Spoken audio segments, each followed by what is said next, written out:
Lahore high court के हुक्म पर इलेक्शन कमीशन ने अमल दरामद कर दिया। District returning officer, returning officers और असिस्टेंट रिटर्निंग ऑफिसर्स की तैनाती का नोटिफिकेशन वापस ले लिया गया।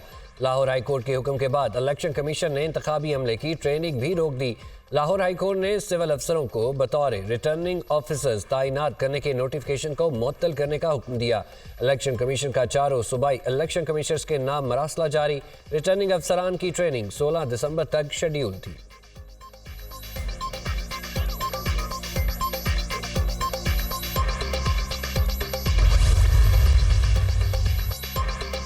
लाहौर हाई कोर्ट का फैसला, इलेक्शन में इल्तवा का जवाज नहीं, इलेक्शन का शेड्यूल आना था लेकिन जारी नहीं हुआ। इलेक्शन कमीशन की तरफ से जारी होने वाले नोटिफिकेशन पर अफसोस है। सुप्रीम कोर्ट से मुतालबा करते हैं कि इलेक्शन वक्त पर कराए जाएं। पहले से ही हमारा मुतालबा था कि जुडिशल मैजिस्ट्रेट बतौर रिटर्निंग अफसर तैनात किए जाएं। इंतखाबात में ताखीर किसी सूरत नहीं चाहते। Chairman PTI barrister Gohar Ali Khan.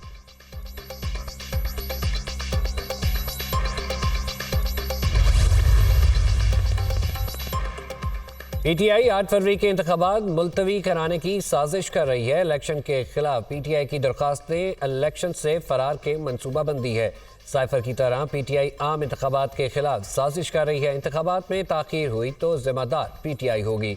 PTI मुल्क में आइनी बहरान पैदा करके सियासी अदम इस्तेकाम चाहती है। 2018 के इंतखाबात में भी ब्यूरोक्रेसी ने ही डिस्ट्रिक्ट रिटर्निंग अफसरान की जिम्मेदारी निभाई थी। सदर नून लीग शहबाज शरीफ का बयान।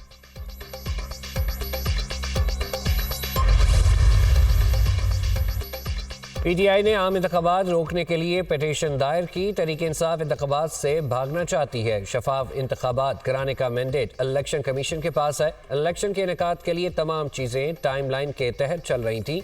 अगर जजेस दस्तयाब नहीं तो क्या इलेक्शन ही ना कराए जाएं? रहनुमा नून लीग मलिक अहमद खान की मीडिया से गुफ्तगू।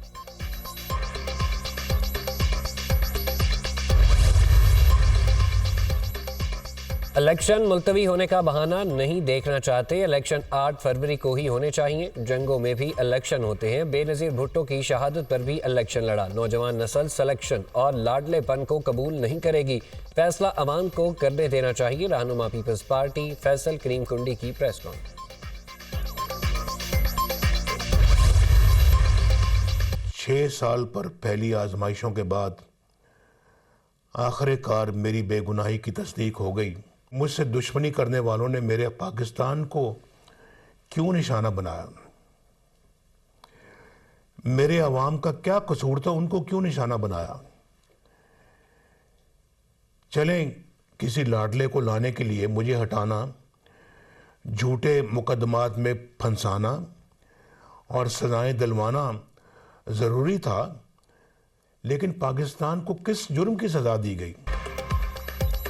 और मुझे क्यों निकाला? नवाज शरीफ ने एक बार फिर सवाल उठा दिया। मुझे हटाकर किसी लाडले को लाने के लिए पाकिस्तान को सजा क्यों दी गई? अल्लाह का शुक्र है मेरे खिलाफ सारे मुकदमात जाली और फ्रॉड निकले। अब वहाँ से गवाहियाँ आ रही हैं जहाँ से तवक्को भी नहीं थी। शर्मनाक खेल के सारे किरदार वाज़े हो चुके। मुझे जब भी इक़्तिदार मिला कई गुना बेहतर पाकिस्तान छोड़कर गया, मगर मुझे सिस्टियन माफिया और गॉडफादर की गालियाँ दी गईं। मुझे असल खुशी उस वक्त होगी जब अवाम भी बरी होंगे। उन्हें बिजली और गैस के भारी बिलों से निजात मिलेगी। कौम अब खुद अदालत और खुद जज है। उम्मीद है 8 फरवरी को खुशहाल पाकिस्तान के हक में फैसला देगी। कायद नून लीग नवाज शरीफ का कौम से खिताब।